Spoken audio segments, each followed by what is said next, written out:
Vandag is Hemelvaart. En alhoewel dit 'n baie groot dag in die kerkkalender is dit 'n dag wat baie van ons nie regtig weet wat om met dit te doen nie. Sien, Kersfees verstaan ons. Paasfees verstaan ons. Maar Hemelvaart is 'n bietjie van 'n vreemde dag.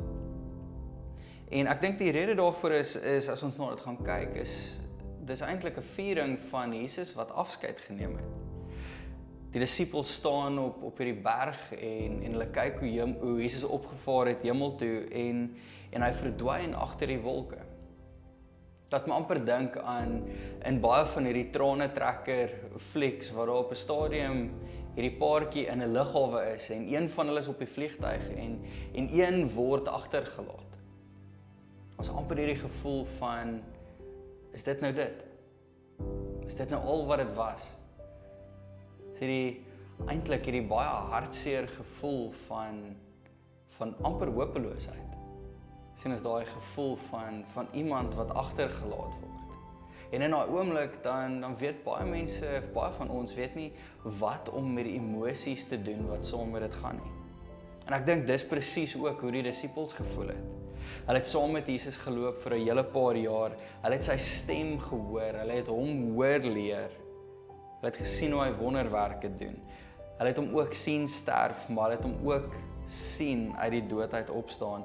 En nou is daar hierdie oomblik waar Jesus nou opvaar hemel toe. Dit is geen wonder dat hulle eintlik net daar gestaan en staar het vir 'n oomblik nie. En is in hierdie oomblik wat die engel aan hulle verskyn met 'n interessante vraag. Die engel vra hulle, maar hoekom staan julle net en kyk hemel toe? Hoekom staan julle net hier?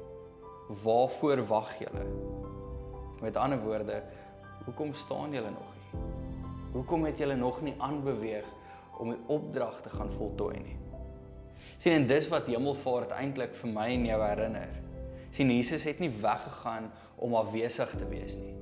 Jesus het nie opgevaar hemel toe om ons net te los om self te sien en kom klaar nie. Nee, hy het nie verdwyn nie. Jesus regeer. Hy het opgevaar hemel toe om te regeer.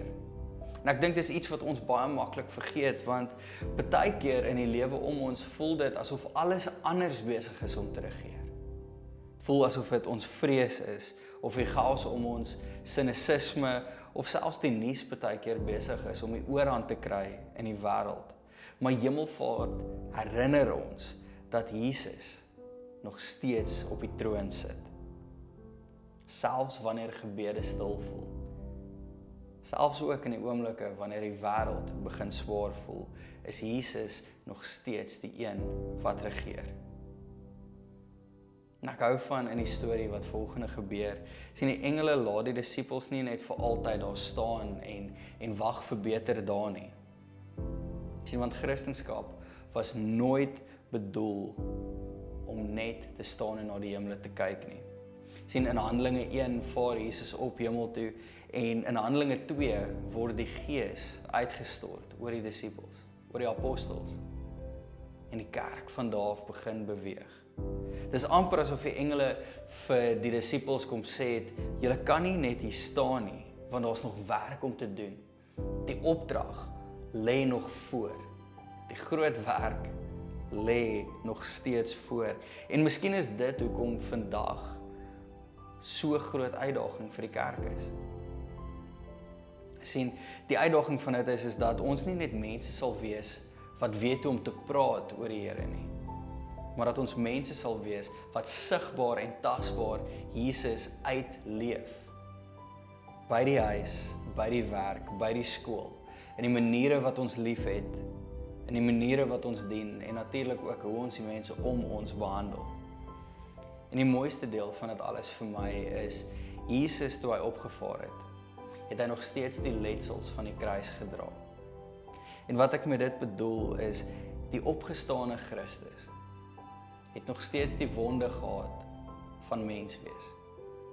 Sien, ja, Jesus het opgevaar hemel toe, maar hy weet wat menslike pyn is. Hy weet wat verlies is. Hy ken swaar kry, hy ken hartseer. ken verlies. Sien, Jesus is nie 'n koning wat van ver af regeer, soos wat baie van ons voel nie. Hy is nie iemand wat net op 'n afstand sit en wag om ons te straf nie. Hy's 'n God wat verstaan. En wanneer ons bid, dan bid ons tot 'n koning wat verstaan waardeur ons gaan. Ons bid tot 'n koning wat dieselfde wonde dra, wat baie van ons ook doen. En eendag, sê die engele, gaan hy weer terugkom. Maar tot dan kan ek en jy nie net staan en na die hemel kyk nie. Ons leef met hoop. Ons leef met verwagting. En ons leef met sekerheid dat Jesus opgevaar het, dat hy regeer, maar ook dat hy weer kom. Ek wil jou bemoedig vandag. Kom ons gaan en ons gaan leef die opdrag van die Here uit. Kom ons vat hierdie hemelvaart as 'n herinnering aan die roeping wat die Here op elkeen van ons geplaas het. Kom ek en jy gaan leef sy liefde uit. Kom ek en jy gaan wees lig in hierdie wêreld wat dit so nodig het. Kom ons bid saam. Hemelvader, dankie. Dankie vir die voorreg om op hierdie dag te kan herinner word dat U nog steeds regeer. En Vader, ek wil vra vir elkeen wat hier ingeskakel is.